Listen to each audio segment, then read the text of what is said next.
Welcome to Real Rumble. Thank you guys for joining the channel here. My name is G. Guys, I'm going to talk about a few different things today. Got a couple big news. Some things I'm pumped up for. Hopefully you are as well. Everything from a new great movie, big franchise movie coming out this weekend in Predator. Got some big stars for next projects. We even got some new projects from an original franchise coming back.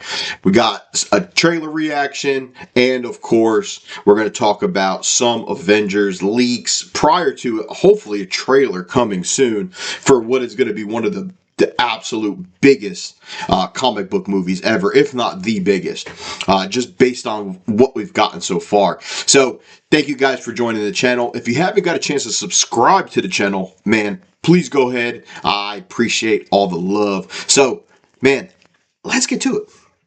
All right. So, I wanted to start out today's episode talking about a movie coming out this weekend. Hey, couple days away. I'm really pumped for it. So, I'm going to do my best, get an out-of-theater reaction for you all. And, of course, give my review, non-spoiler of course, because I don't want to spoil it for anybody, but man, we got Predators, Badlands coming out this weekend. I remember when the first trailer dropped, it was totally different than any type of Predator movie we've gotten before, right? Everything that we've gotten is usually something versus the Predator itself. Previously we got Prey, that was absolutely awesome. Which I felt that really rejuvenated that franchise. We went from, Arnold Schwarzenegger, Carl Weathers fighting that thing to we end up getting Donald Glover, and then we end up getting this Alien versus Predator, which I love, by the way. And then, it's been hit and miss, right? Ever since that original. But what a cool concept. What a just cool story, action-packed type of, creature we got here, man. So with this trailer dropped, it looked futuristic. It's their type of world. He had a sword, fighting different creatures. And then we end up meeting like this humanoid slash technological robot, which is going to be played by Ella Fanning. So it looked like, well, this is totally different. However, it has grown on me, and everything that I've seen ever since just absolutely looks insane. So I'm super pumped for this movie coming out this weekend. But guys, we do have some early reviews in, and so that's what we're going to talk about today. I wanted to just kind of hopefully stuff to get us pumped up for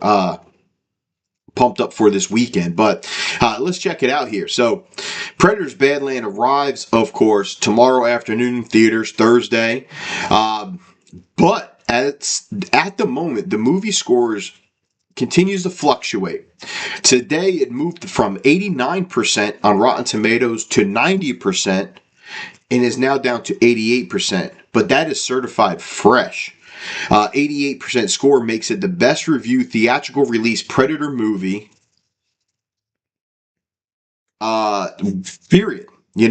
Just to go ahead and give a little context, Prey, and then they did an animation, which I did not get a chance to check out, to be honest. I'm not a huge fan of the anime stuff, but, I will check out some from time to time. But the Predators Killers of Killers premiered on Hulu, so I might have to go back and watch that, especially if it's certified fresh as well. But Prey, those were all released on Hulu. Those were on Hulu, so those weren't theatrical releases, which I really enjoyed Prey. Prey was awesome, pretty awesome. So let's see if there is any critics discussion, but I guess from what we've gotten so far, it looks like it is at 88% from those who have seen it. Now, another thing that's got me interesting here, I find to be interesting, is this movie is aiming for a $60 to $68 million that's global start of revenue to that movie. That's pretty high, man. That's pretty high. That's a really good opening weekend. I feel like for a lot of movies nowadays. Hell, I don't even think Thunderbolts did that, So, that's, or even some of the bigger comic book movies have done that. So, I think that's really cool. It shows that people are really pumped up for this movie, man. So, with it, hopefully, that would be pretty interesting if for this to have true success like that, gaining like $70 million over the weekend. It does say North America is going to be, between 25 and 30, and then of course 35 to 40 international. So that's pretty big, man. This is a cool franchise. You got a cool creature, but this one looks totally different. It looks fresh. No pun intended. It does. This looks really awesome. So let me know what you guys think, and what is your excitement level for Predators Badlands. I'm pretty stoked about this movie. Just like I said, with you got the creature. It looks like they have a connection with this humanoid. So it's like maybe a world where they kind of coexist. Or I'm not too sure how this story is going to take place, but it does look pretty badass, I would say. The director is Dan Trachtenberg. Dan Trachtenberg, of course, he directed Prey.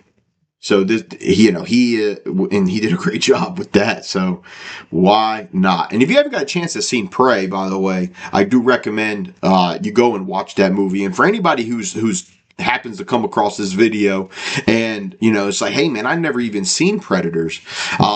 Hey, go back and watch the original with Arnold Schwarzenegger. Go ahead and check out the series. Go check it out. It's actually very good. You'll be very intrigued. Alien versus Predator, I thought was awesome. Prey is fantastic. But Predators Badlands looks to continue on this trend of just success, especially over the last few years here. But just go ahead and give a little details for anybody who doesn't know. Predators Badland is going to star Ellen Fanning, and then it has Demetrius Schuster Kolomatagi as set in to play the Predator. It's set in the future on a remote planet where a young Predator, outcast from his clan, finds an unlikely ally in Thea, which is Ella Fanning's character, and embarks on a treacherous journey in search for an ultimate adversary. Pretty cool stuff. So let me know what you guys think of the. Let me know what you guys think, man. Are you guys excited for this movie? Do you think it's going to be good? So let me know your thoughts in comments down below. All right. So on to the next. With that down, I wanted to get into a little bit of Star Trek. Star Trek, man. If you're not a fan of Star Trek, go on. Get. From famous words of Uncle Baby Billy. But no. Star Trek is the shit. Now, does everything hit with Star Trek? Nah. But Star Trek is too iconic for really most people to not be aware of, right? But one of my favorite things that the original Star Trek is just, you love it because it's original. It was fantastic. It was ahead of its time, really. I have gone back and I remember watching it with my father, watching those old episodes, and you got some that are bad, some that are great. But then you got, of course, the Next Generation. Next Generation was it's peak television, right? And then from there, we've had so many different spin-offs, Deep Space Nine.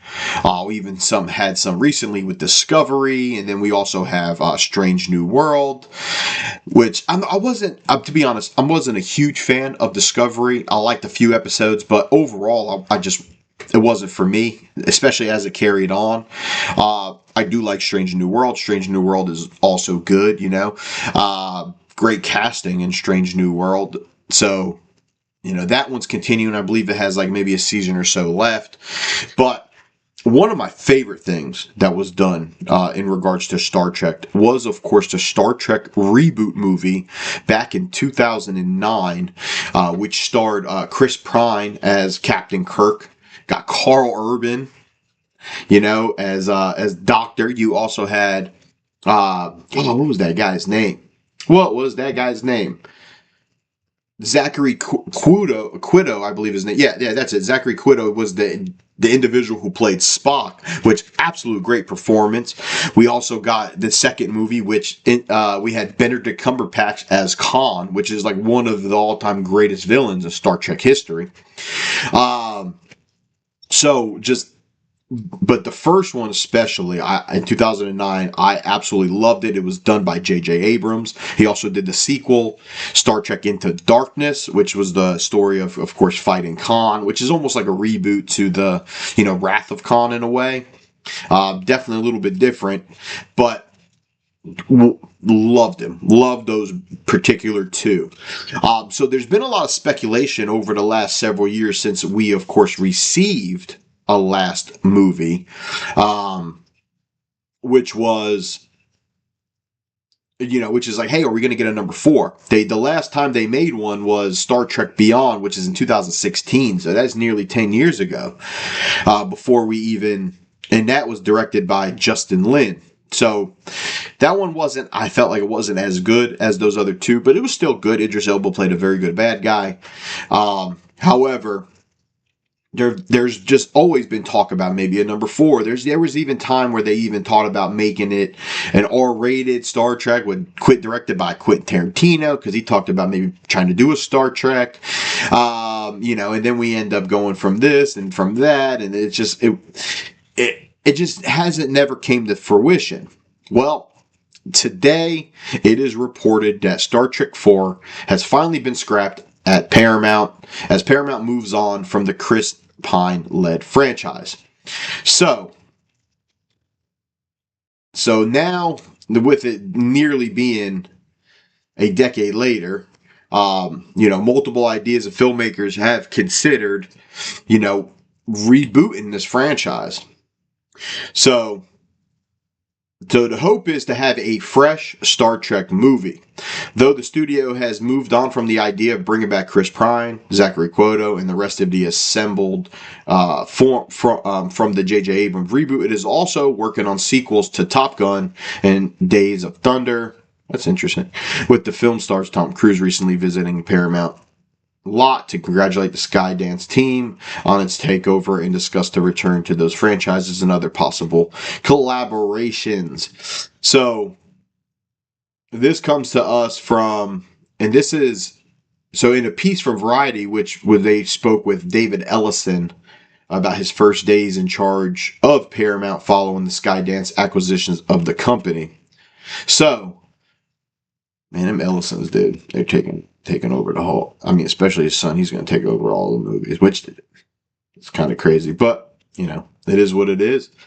So it ends the line of this latest iteration of Star Trek news, which we're sure won't come as much of a surprise after the last few years. It previously has been recorded that Haynes and Graham Smith's movie, produced by Simon Kinberg, will serve as an origin story of sort for the main timeline of the entire franchise, with the studio focusing on right-sizing the budget to fit within the clear box office ceiling for Star Trek feature films. All right? So, the question I have for everybody out there is, does this disappoint you? That we're not going to move forward with the original cast. Now, for me, it's been a little too long, I think, if they're going to continue it. And, just don't make a sequel for make a sequel's sake type of deal, But with David Ellison, kind of with this acquisition here, and with the time span, being so long since those last were all in a movie together, I think it is right. Let's just go ahead and start fresh. I think it's time to start fresh. With a cinematic universe, I guess you could say, because you still have the television shows, and which they do end in a few years. So maybe this is just like an entirely reboot, and maybe they go, like a Marvel universe, cinematic universe type of deal, right? Where you have the movies, you have the shows. It's an interesting concept, to work it out like that. I know a few weeks back they talked about, the Ellisons, or, David Ellison, Paramount acquiring Warner Brothers Studios, which this would be the biggest powerhouse movie studio in the entire planet, by the way, if that were to ever come to fruition, which it's kind of more likely, like it's heading in that the way. And so a lot of people speculate, hey, what's happening with James Gunn in that regard? Well, it was reported that they're most likely going to keep James Gunn and the creative team. That was kind of the part of the deal, right? We're keeping David Zaslav, and he, of course, because I'm a huge fan of what James Gunn is doing right now with the DCU, and for them to kind of change course, I think would just be idiotic, especially with the momentum that I believe it does have, and I believe a lot of fans are excited for what we have at the moment. So. But that's we're going to talk about that another time. So now we got pretty much a reboot of Star Trek coming. So to be honest, I'm actually excited for it. I just hope they do it right. Don't rush it. And like you said, we're going to look at the budget, right? We're not going to spend all this money on these movies. It's because the movie theaters are. People aren't going to the movies like that anymore. And there's so much fatigue when it comes to different things. So guys, I'd say just trust into it. I just hope it's good. And they have one of Andor's producers and writers on the show, or on the movie. He's going to be producing it. So, or Andor's producer. So, you know what? I think that if they give it that Andor feel, that would be pretty nuts. That is Star Trek feeling in a way. So,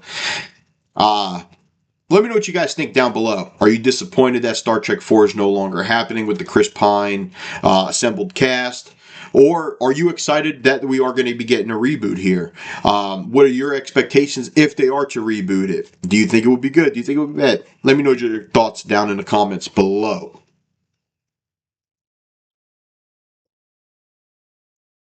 All right, so with that one down, we actually got some news. One of the biggest movie stars in the world, Ryan Reynolds, his next project, no, it's not Avengers, which, does Deadpool show up in the Avengers? I do know. But Ryan Reynolds is to play a villain in Elise adaptation from the Gilmore Girls creator. So it has been announced that Ryan Reynolds had signed on to star in Helios. I think it's how you say it. Directed and written by Gilmore Girls creator Amy Sherman Palladino. Which, for anybody who's unfamiliar with her work, yes, she is the Gilmore Girls creator, and Gilmore Girls was a huge show, especially when I was young. Oh man, all girls my age, or all women my age, man, they loved Gilmore Girls, most of them. But she also was the one that brought us, which I thought was one of the better shows that Prime has produced, and that was the Marvelous Mrs. Maisel. So this one's going to be interesting. Now, for anybody who's unfamiliar with Helios, which like me, so let's see what this article says here. So it says Ryan Reynolds has been synonymous with Deadpool, of course. He debuted as a very comic accurate version of the foul-mouthed mercenary, which I think that's what Ryan Reynolds will probably always be known for. Is Deadpool. I mean, just absolutely crushed it. But it's safe to say that was born to play the quirky mercenary, but now he's tackling a new kind of role in a much more family-friendly project. Deadline is reporting that Ryan Reynolds has signed on to star as the villain in Helios, a live-action adaptation of the classic children's book. That's being directed by Amy Sherman Palladino, creators of course, Marvelous Mrs. Maisel and Gilmore Girls. Reynolds, who's producing through his Maximum Effort production company, will be joined by newcomer May Schenk, who's starring as the film's titled Helios. Netflix will distribute the project, which will start filming in November. So, and that's now. So that is going to be released on Netflix. It looks like that's pretty cool. Though no story No story details have been provided. The movie is said to be a brand new story separate from what's been explored in the books. Due to this, Ryan Reynolds' villain is a new character created for the project, which was co-written by Sherman Palladino, Linda Wolverton, and Hannah Marks. For those unfamiliar with the property, Ilios is a series of children's books first published in 1955, written by Kay Thomas and drawn by Hilary Knight. The book centers around Ilios, a little girl living in New York City Plaza Hotel, who constantly finds herself in wacky adventures. Now, Netflix head of feature animation and family film Hannah Minghella had to say this of the project. Ilios has been beloved for generations, from when she was first published in the 1950s through today, when no family trip in New York City is complete without a stop at the Plaza. It's an honor to reintroduce this cherished character to the world with two people who have shared signature, mischief, and charm. Now, Sherman Palladino, and Reynolds in this bold, hilarious, heartfelt new film. Now, guys, I think you got a great writer. You know, she has known to give that family-friendly type feel. You know, from all of her material that she's given us so far. Marvelous Miss Maisel, she always has that like nice feel. Yeah, there's some dramatic moments, but it had like that nice family feel. And then Gilmore Girls, which is just one of those happier go-getters. Like just that it's that feel. I can't even explain it. But. And then you got Ryan Reynolds, which I'm curious. He's probably going to be like the head of the hotel or something. So it's going to be very interesting.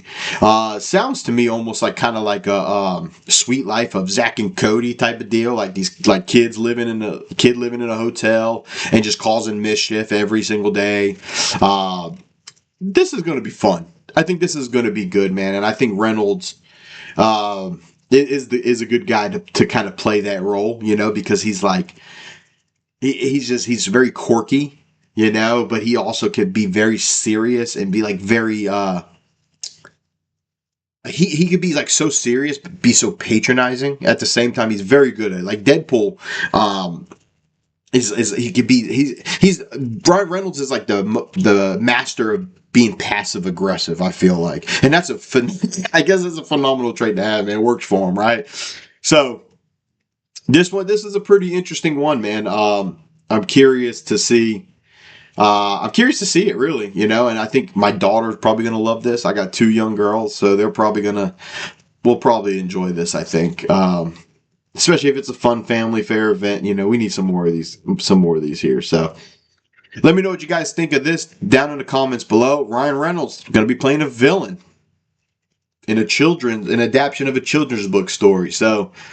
Let me know what you think down below.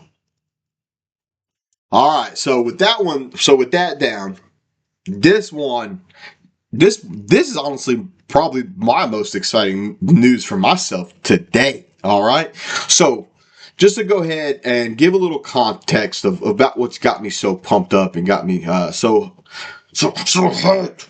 No, I'm just kidding. Is back in 1999. We got a movie which was actually starring one of the bigger stars of that time, Brendan Fraser, where he plays an adventurer and in Africa, of course, fighting a mummy. So today it is announced that Universal is moving forward with a new mummy movie starring Brendan Fraser from the directors of Scream. So this article here, it says, earlier this week, the news broke that the Evil Dead Rise director Lee Cronin's takes on The Mummy has been retitled The Resurrected.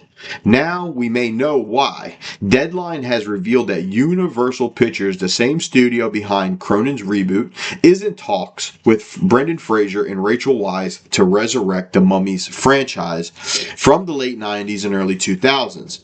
The actor will reprise their roles as Rick O'Connell and Evelyn O'Connell, respectively.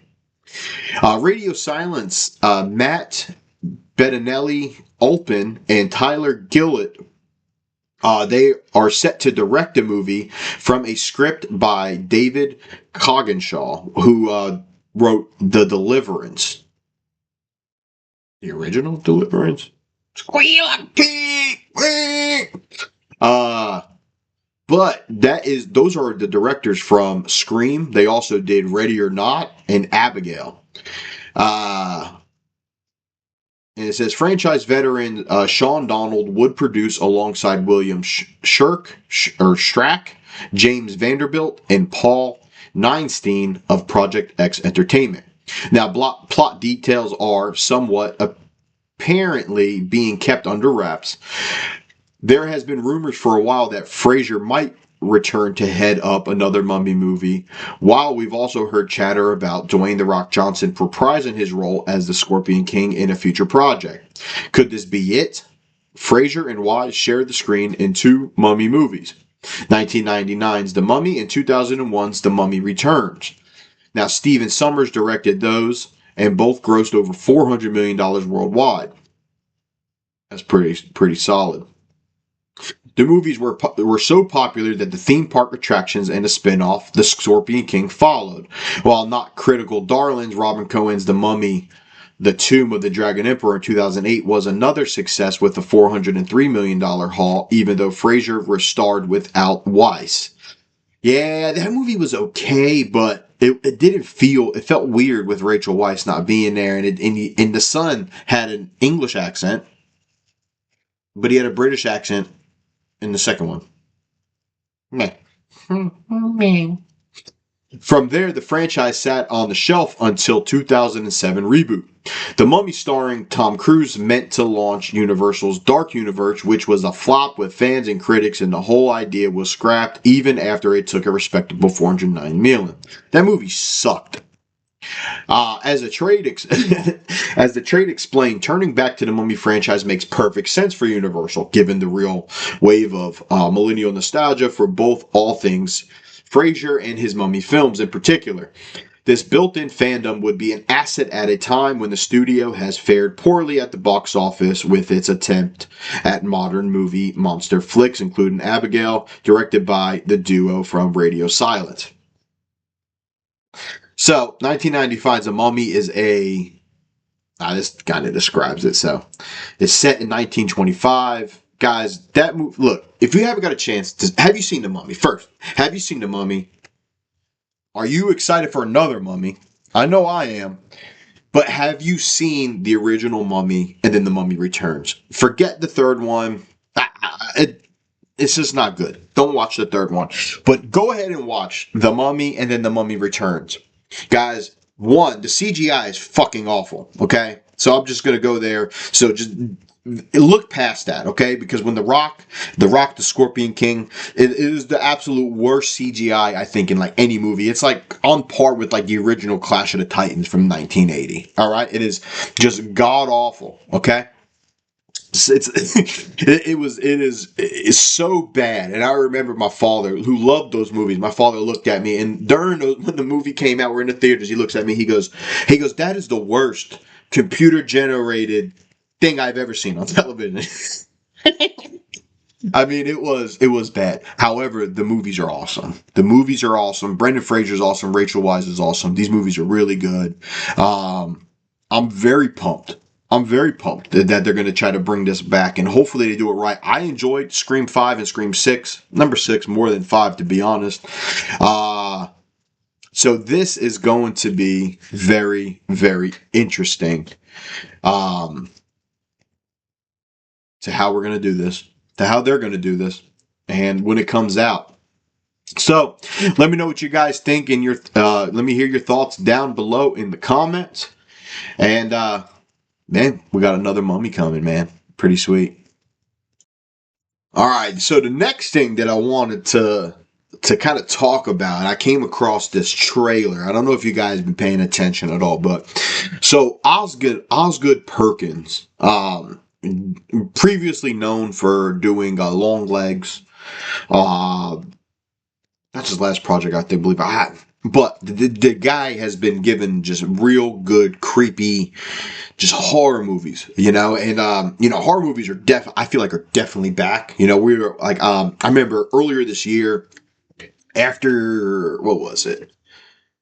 There was the Final Destination Bloodlines, and I was just like, man, we are absolutely in a true horror movie renaissance. We're bringing the old ones back and doing them better. We have new originals that are just coming through, and so for any horror movies fans, I mean, this is some of the best. We got Weapons recently. We got Shelby Oaks. I haven't seen it yet. I know that was made by YouTuber Chris Stuckman. That's really cool. So Long Legs, Barbarians. This has been a great Black Phone. It's just been really good horror movies here recently. So Osgood Perkins' next film is called Keeper. Okay, and this movie looks pretty freaking terrifying to be just straight up. It actually stars Tiana Maslany, I believe is her name, and she's the one that played She-Hulk in the She-Hulk show, and Joseph Sutherland, and follows a couple as they escape from a romantic anniversary weekend at a secluded cabin. So it's going to be pretty creepy. So I wanted to I haven't got a chance to watch the trailer yet. This is the final trailer. I've seen previous trailers that they've came out with it, but this is the final trailer before the release of the movie, which is, do we even got a release date for it? When does it come out? Man, I'll look that up.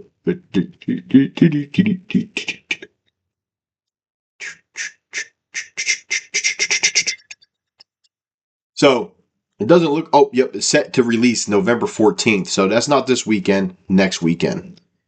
So let's check out this trailer, guys. But from what I've seen from it so far, it looks absolutely nuts, bananas. Let's check it out.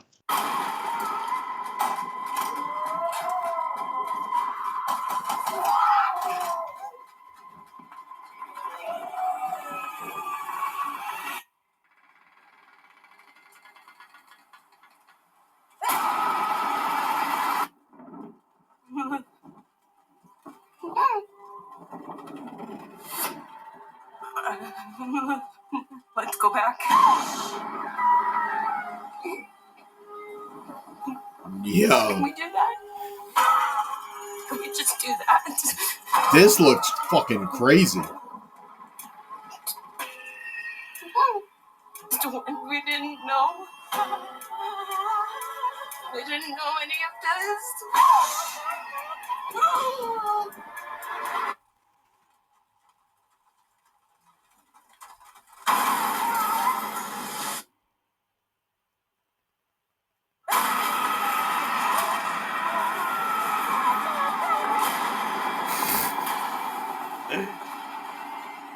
Yo.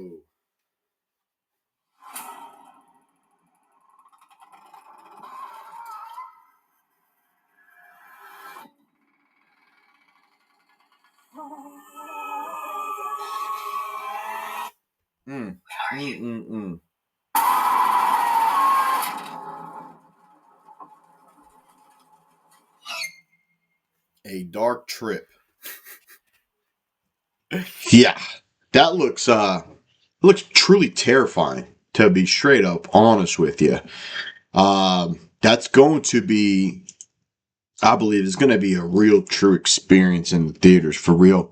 Almost giving me, I mean, it's I'm trying to, if I'm saying this right, it reminds me a little bit of Nosferatu.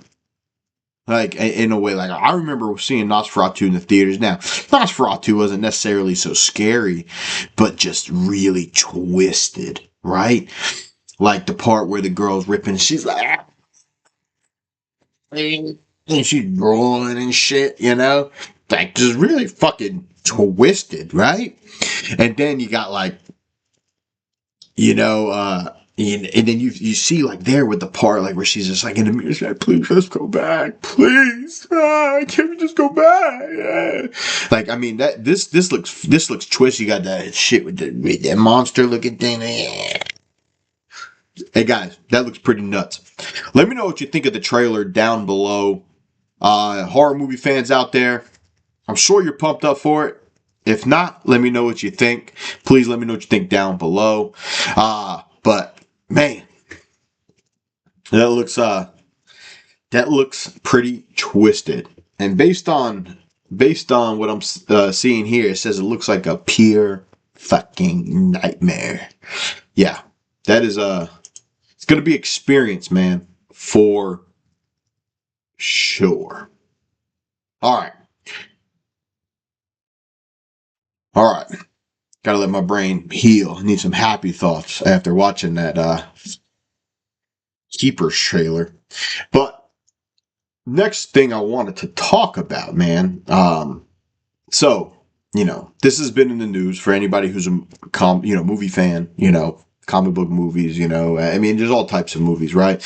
Recently it has been rumored that Warner Brothers is out for sale. I mean, it's not even rumored, they're for sale. Okay. Warner Brothers Studio Discovery is for sale. And along this process, it has been talked about Paramount Skydance acquiring Warner Brothers, which leaves a lot of things in the balance, right? Is the DCU we just got started, is it? What's going on with it? Other things, or certain franchise that we got going, are they going to continue to go under, of course, Paramount's leadership? There's even been rumors of Netflix throwing in their hat in the ring, right? Netflix apparently makes an offer as well. Now, Netflix acquiring Warner Brothers, I believe, will be the worst thing. It would be the worst for movies. I mean, just for anybody who's a movie fan who still enjoys taking a time, driving to your local theater, buying some popcorn, some candy, get you a nice big fat drink, right? And just go and sit down and enjoy an experience and a movie on the big screen. All distractions out the way. Put your phone, turn it off. Just focus on a story being told. Now, are all of them good experiences? No. But guess what? I still just enjoy the experience of going to the movies. And sure, don't get me wrong. It's nice to have the convenience of, television, movies at your disposal, being released pretty much every week, it seems like, every day, it seems like, on Netflix and Hulu's and the Disney Pluses and all the different subscribe shit that we all subscribe to nowadays, right? So Netflix, for anybody, Netflix has given some good originals for sure. Don't get me wrong. Netflix has definitely produced some good projects, but at the same time, Netflix has also just really truly ruined some franchises. Like, I think they just absolutely ruined Vikings, and you want everything to be woke, have Netflix purchase that shit. I promise you. It will absolutely ruin movies and television shows if Netflix were to, I believe, acquire it. Now, there are certain studios that go through Netflix as their distributor. For instance, we got Frankenstein coming out this week, right? Frankenstein looks fantastic, but that's made by Guillermo del Toro, okay? That's a great creative, and sure, he's going to have it released on Netflix, but it doesn't mean Netflix made it. You get what I'm saying? So there are certain things, and like I said, I'm not even trashing on Netflix entirely, but Netflix has given some good projects, but it's also given some really bad projects too. It really has. And then they, of course, throw their little ideologies mixed in there and changing things and this and that, which I just feel are just unnecessary for television series and movies. We don't need to do that. Okay. But the big man in the room has been David Ellison, and he is the owner of Paramount or Skydance, which ended up purchasing Paramount, looking to purchase Warner Brothers.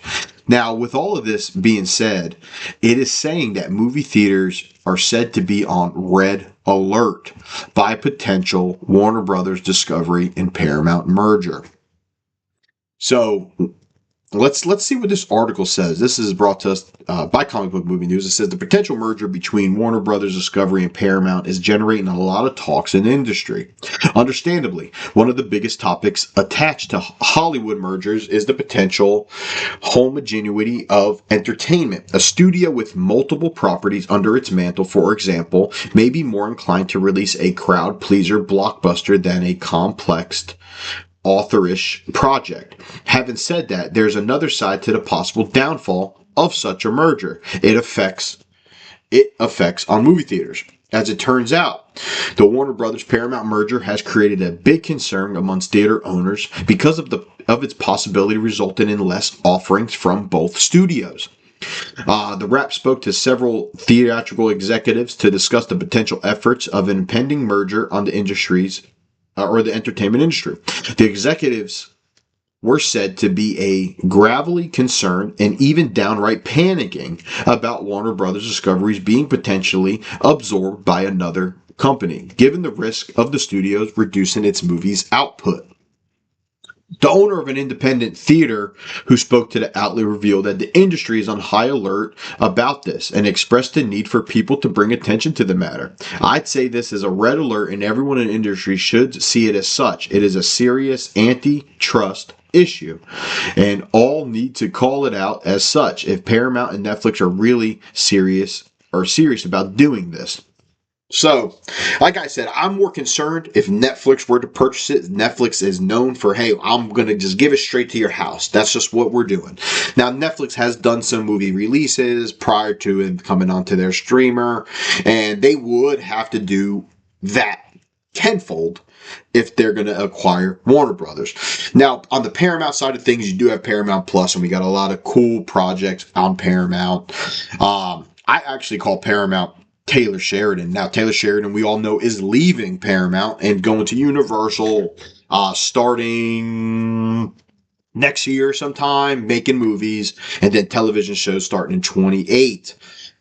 So, with that being said, I understand the concern because, you know, if that's going to be the case, right? If David Ellison is going to acquire these properties, you know, from these studios, or just buy the studio and you're acquiring all these new properties, it is not wrong to think that all they're going to do is just try to make blockbusters, right? Just to be able to generate revenue.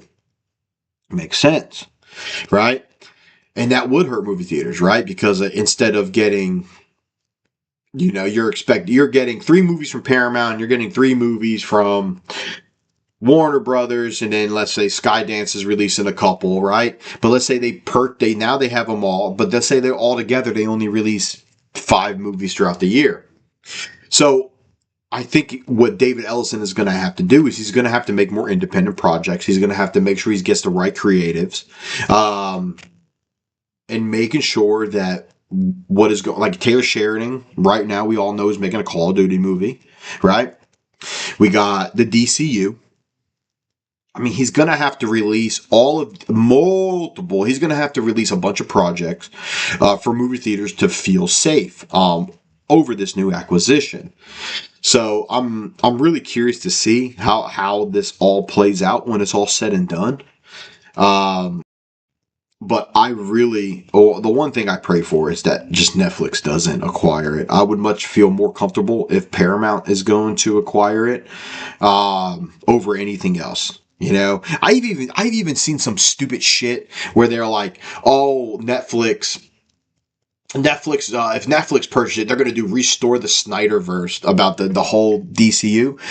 And you know what? I'm fucking pissed because you know what? For anybody who has fucking seen the Snyder movies, they fucking sucked. The whole Snyderverse fucking sucked. And if you want to fucking really debate me on whether those movies were good, you're a fucking idiot. Those movies all sucked. Man of Steel was good. Batman Superman sucked. Fucking Birds of Prey sucked. Suicide Squad sucked. All of those movies fucking sucked. And in the fact that people are still bantering whether or not they want to fucking bring that shit back, you're a fucking idiot. Go fuck yourself. But besides that,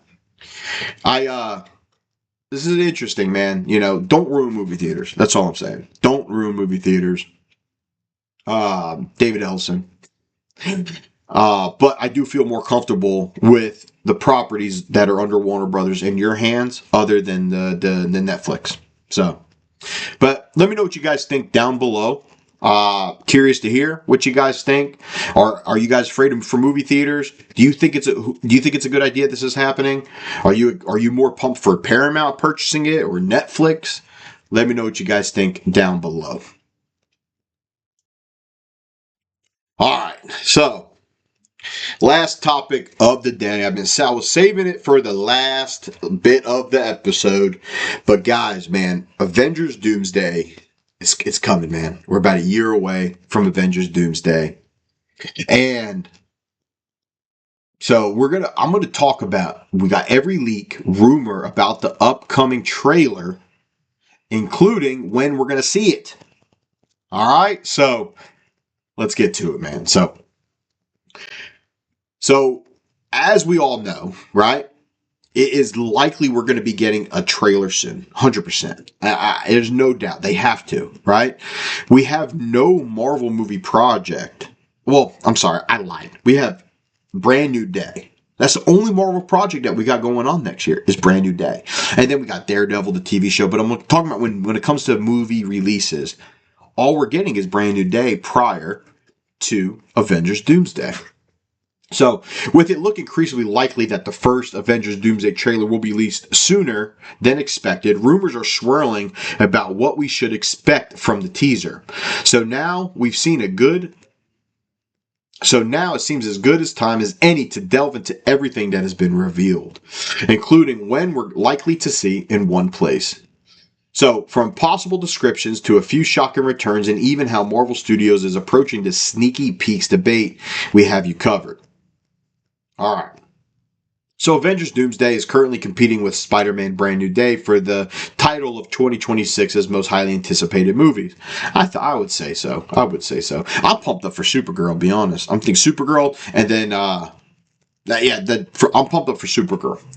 And after a challenging few years, Marvel Studios needs to get fans and detractors alike on board with the team's next appearance. This makes the teaser incredibly important. All right. So, first topic, it says 2 big returns. Some huge names were missing from the Avengers Doomsday's cast reveal, and even with an already huge assembled, it feels a little like the movie is somewhat lacking star power. So apparently, according to a recent leak, there is a version of the teaser featuring Chris Evans and Haley Atwell as Steve Rogers and Peggy Carter, respectively. That would make for one heck of a reveal, especially, to us, man. That would be super essential, man, to casual fans who didn't expect to see them again after Avengers Endgame. Neither is said to be in costume, but we'd agree that doesn't matter, as their fans alone will make it clear that the Avengers Doomsday is a big deal. Chances are this reveal will be paired with the revelation that Steve's actions caused the incursion that led to Doom's rampage. Selfish bastard Steve Rogers. But if you think about it, we're all happy for Cap, man. But maybe Cap screwed this whole thing up. You never know. There are multiple versions. Huh? So you might have noticed that we mentioned a version of the teaser trailer above. That being Marvel's studio reportedly has multiple efforts to choose from. That may sound extreme for a trailer, but it's clear that they want our first look at the movie. Remember, we haven't seen a single set photo. To generate the right level of excitement, one misstep and fans, superhero fatigue contingent will be all over this one. This is very true. This means every scene will need to be chosen carefully, as well as which characters receive the spotlight. So if Captain America and Captain Carter are big reveals in one sneak peek, what are the others? Well, it would focus primarily on Roger Downey Jr.'s Doctor Doom. My opinion has to have Doctor Doom, and we gotta see him as Doctor Doom. We have to. We have to. Like, seriously, like, I mean, at the end of Fantastic Four, that end credit scene, you know, I wanted to see his face. I wanted to see his face so freaking bad. But that would be cool. One insider source has claimed that Marvel Studios plans to fully reveal Doctor Doom, thereby making it clear to fans and casuals alike that he is the threat Earth's mightiest heroes will be facing in place of Kang the Conqueror. The way the character was described in terms of Downey's interpretation in a classic Universal monsters like the Phantom of the Opera. It's a tragic figure and a broken figure, and part of it is his armor. Doom must have the armor because he has a broken body. He went full Universal monster with the interpretation. He needs the suit to actually function. That's cool. Now, that does sound like some liberties are being taken with the comics and even cast doubts at where this Doom has a history with the versions of the Marvel's first family we met in the Fantastic Four First Steps. The Marvel Studios would be wise to perhaps clear that up in the trailer, because the last thing that they need is fans turning on Doctor Doom before the movie is released. As it is, there's already a great deal of skepticism surrounding the plans for the Marvel's Victor Von Doom. Understand, respectably. Respectably. So, when are we going to see it? When? Well, regardless of what the first Avengers Doomsday trailer shows, we know that most of you are eager to know when it will be really available to watch. Yes, damn it! Multiple sources have said that it is to play with Amazon's Fire and Ash on December 19th, but is going to be a theater. But is it going to be theater exclusive?